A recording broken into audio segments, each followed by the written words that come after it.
तो महाराज साहब जैसा कि आपने कहा कि विल में कुछ गलत चीज़ें लिखी गई हैं, तो क्या आपको लगता है कि ये गलत चीज़ों के पीछे किसी बैंक मैनेजर का कोई इन्वॉल्वमेंट है? क्योंकि ये बात बहुत ही चर्चा में रही थी।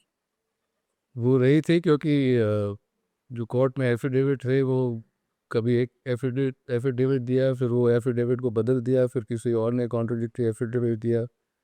सो वो कोर्ट रिकॉर्ड तो काफ़ी लंबी चौड़ी है। स- तो बैंक मैनेजर ने कहा है, क्योंकि इन अ सेंस उसने तो सिर्फ लिफाफा ही देखा है, लिफाफे के अंदर क्या है वो बैंक मैनेजर को कैसे पता है। और जब आप लॉकर लेते हैं, आप लॉकर की रिसीट और सब तो देते ही हैं, तो वो सब पेश नहीं हुए थे। तो ऐसे कोई प्रश्न तो अभी भी है, लेकिन सर, ये चाबी का राज क्या है?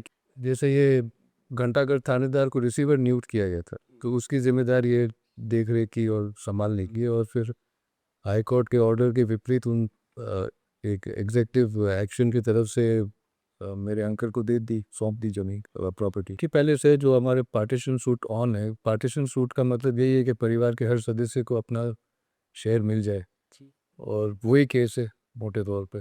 और सिटी पैलेस जहाँ पे ये वारदात हुआ था, ये जो रिसीवरशिप है, वो एक सूट प्रॉपर्टीज का एक ही भाग है। और हमारा तो शुरू से कहना है कि ये सब लोग अपना शेयर लें और शेयर से प्लीज हिसाब बोलो से आगे प्लीज। चलें। लेकिन कुछ लोगों का सोच ये है कि नहीं, आप परिवार के सदस्य नहीं हो, कि आपको इन पे हक नहीं है, तो इसलिए ये चल रहा है।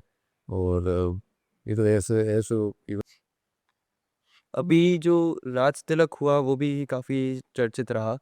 राज तिलक चित्तौड़ में करने का क्या कारण है? आप उदयपुर के निवासी है, तो राज तिलक उदयपुर में भी किया जा सकता था, और महाराणा प्रताप का राज तिलक गोगुंदा में किया गया था, वहाँ क्यों नहीं? इनमें से एक तो चित्तौड़ के हमारे जो है ऐतिहासिक जो कनेक्शन है वो तो है। और वहाँ पे तिलक होने के बाद जो उदयपुर में हुआ, शायद आपको वो भी पता होगा। तो अगर वो तिलक का कार्यक्रम हम उदयपुर में ही रखते, तो शायद और तकलीफ होती। तो ये एक मौका है जो अ, अगर खुशी से हो और अच्छी तरीके से हो तो वो बेहतर होगा। तो हमारे इतिहास के कारण और सब परिस्थितियाँ देखते हुए हमने सोचा कि चित्तौड़ में ही ठीक रहेगा।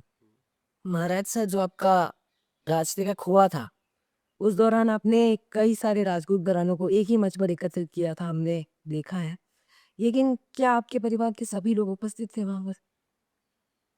जो उपस्थित थे, जो दूसरे जो जो मेवाड़ के ही परिवार हैं, जो हमारे परिवार से पीढ़ियों से जुड़े हुए हैं, वो सब साथ हुए थे। और अलग कम्युनिटीज़ के भी लोग थे, सिर्फ राजपूत ही नहीं थे। सब हम सब, क्योंकि मेवाड़ तो मशहूर है कि सब लोगों को साथ में लेके जाने के लिए, तो हम सब साथ मिलके ये फंक्शन हुआ था। और क्या सभी फैमिली मेंबर्स प्रेजेंट थे? सभी सभी तो नहीं थे, जो जैसे आप कह रहे हैं मतभेद है फैमिली में, तो सब फैमिली मेम्बर्स तो थे नहीं, लेकिन हाँ इमीडिएट फैमिली है, और जो हमारे पीढ़ियों से रिश्ता रखते हैं वो तो थे ही। उनकी अनुपस्थिति का क्या कारण आप समझते हैं? अब कारण वो जाने, आप उन्हीं से पूछे, मैं क्या पता।